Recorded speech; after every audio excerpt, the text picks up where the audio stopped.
Hey guys, it's Amber Rain Davis from NotableInk.com, and I am thrilled to be hopping along with Wow and Picket Fence Studios for their collaboration blog hop. Today I'm going to be using the Picket Fence Botan Peony stamp set. Look at how amazing this stamp is. Look how large it is compared to my hand. It's ginormous. I'm also using the lovely word die. So we're going to jump right into these two cards. I'm going to start with inking up the stamp with the Obsidian pigment ink from Altenew, and I'm stamping this on Saunders Waterford High White cold press watercolor paper. Now this does have a moderate amount of texture to it, so I stamped it a couple times, but ultimately I really didn't need to because I'm going to heat emboss this after I'm done watercoloring it. I started by laying down a thin layer of clean clear water with a number 8 round brush, and I'm dropping in Red Cosmos and Summer Afternoon, which are both from the Altenew Artist 24 pan watercolor set. I'll also use Rainforest when I get to the green stem in the center of the flower. So I'm just going to drop in this yellow, and I want the two colors to mix on their own. I'm getting better, but I used to have a really large tendency to play around with the color too much to where it all meshes into one color, and I really want to make sure that I keep distinct yellow kind of closer to the tip of the petal and the red down at the base of the petal. I want them to blend together, but I want to keep those two colors. Here I'm just using a glue dot to glue the pan down to my glass mat because it was kind of frustrating that it was moving around. So here I'm doing the same thing. I'm dropping in that red pigment at the bottom and then bringing in the yellow. And if I want to lighten up the yellow at the tip, then instead of bringing in more yellow pigment, I'll just bring in clean clear water like you see there, and that'll keep a brighter highlight at the tip. And I love how these mix together. You're gonna be able to see the pigments move, and you can kind of see them branching out there and kind of blending on their own. So here I'm playing around with it too much, and I really just need to leave it alone and let it do its thing.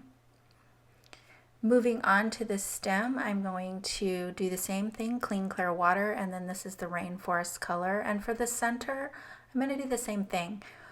Whenever I am painting or coloring, I generally like to keep to a 3-color palette. So oftentimes I'll end up just doing the center of the flower green if I already have yellow, a lot of yellow on the flower, just so that there's a difference between the center and the rest of the flower, but also so I don't introduce a whole nother color. So I just mixed a little bit of the red with the green to create a darker shade of green. I'm just going to splatter what I have onto the panel, and that will eliminate the need for me to do an involved background. And then here I have it back in my MISTI. I'm going to stamp it twice with the Wow Clear Ultra Slow Drying Embossing Pad. And I'm stamping it twice, again, just because this paper is textured. I want to make sure that I have a good coating on it. I'm going to emboss this with black glint. So this is a black glitter embossing powder, different than the sparkles powder. If you've tried embossing with glitter embossing powders and you've not been successful, make sure that the container that you're using doesn't say sparkles on it. Sparkles is just glitter. There's no embossing powder in it, so that's never going to stick even if you heat it. So I just knocked off the excess, and then I'm going to heat it from behind first. So when you're using a glitter embossing powder, it's important to start heating from behind to start the melting process, and then you can come to the front. If you immediately start at the front, you are risking blowing a lot of your glitter away and off of your project. So start from behind and then come to the front. I went ahead and stamped a small hello sentiment here and then decided it needed to be grounded. So since I had already stamped it on there and didn't have a strip, I decided to do some lines, and I couldn't decide between 3 lines or 4 lines. So ultimately I did 4 lines, and then I colored in the 2 in the center just to create a thicker line. And I think that grounds the flower really nicely and adds a nice thick line which matches the lines on the stamp, so it's a little more cohesive. Here's the finished card, and I love how the yellow and the red colors are retained, but you can see them mixing together to create that beautiful orange. When you're coloring your petals, think about where there's a fold in the petal and where a shadow is going to be cast. Normally I'll put the darkest color at the base and any kind of creases, and then where the petals overlap. Moving on to the second card, I am stamping with the embossing ink again on a piece of Virtual Pearl Curious Metallic cardstock. So I'm going to Copic color on some metallic cardstock. If you've never done that before, I encourage you to try it out. The shimmer of the cardstock shows through the Copic markers because they're transparent, and you get a beautiful sheen to the project. I plan on heat embossing this after I'm done coloring, and I'm coloring with R12, R21, and R22. I'm adding my shadow to the base of the petals where there's crinkles or wrinkles in the flower, and then also where the petals overlap and cast a shadow. Now, I decided that it was a little difficult to see, so you could stamp this in a light colored ink, but what I'm going to do is go ahead and heat emboss it. I'm heat embossing it in gold pearl, which is a beautiful color. It's a really subtle gold. It has a pearlized finish versus a metallic, so it's not quite as shiny.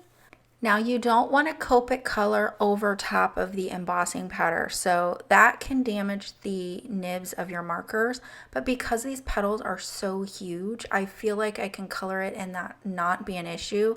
However, if you're concerned about that, just go ahead and stamp your flower in a light colored ink and then emboss after you're done coloring. Just leave the stamp in your MISTI. I felt like I'd be able to see a little bit better here and have a better, clear picture of what everything was going to look like at the end with the embossing powder there. So I'm careful not to color over top of the embossing powder. So I'll show you a couple of these petals and then we will move on to the stem. Now, the way that I've placed the stamp on here, there's not much of the stem, so there's going to be very little other colors in this. So I'll show you one more petal. So I'm starting with my darkest color, which is the R22. And I'm coming in with shadow at the base where those little creases are, and then I'm going to blend that out with the R21, so I'm just adding that to one side of those shadows on the wrinkles, and then I'll come in with the R12, and which is more of like a peachy color.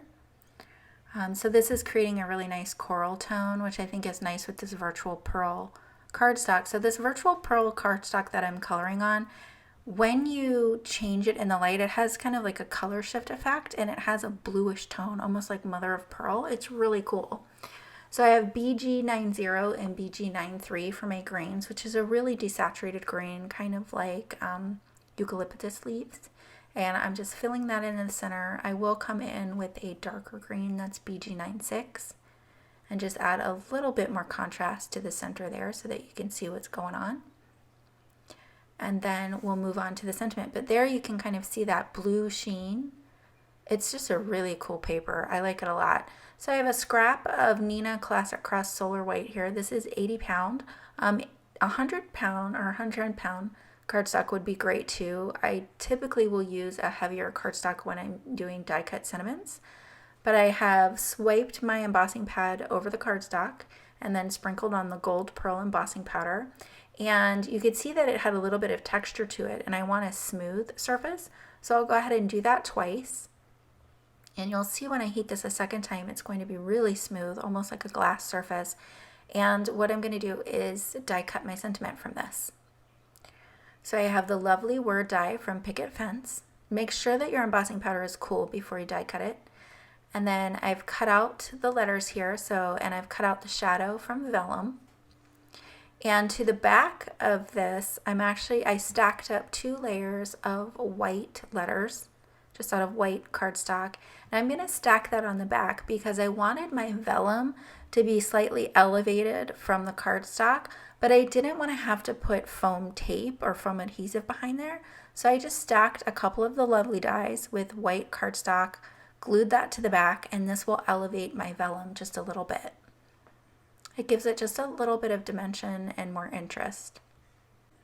Here is the finished card, which I just love how it turned out. 2 completely different looks from the watercolor card to the softer colors here.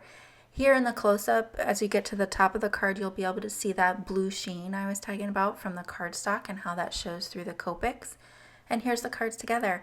I hope you enjoyed these projects and feel inspired to give it a try. If you do and you share on social media, tag us at Notable Ink, at Wow Embossing, and hashtag Wow Embossing Powder. Be sure to comment on the blog post and hop along with us for a chance to win one prize from Picket Fence or one from Wow Embossing Powder. Be sure to subscribe, like, and ring that bell down below so that you don't miss any new inspiration. Thanks so much for stopping by.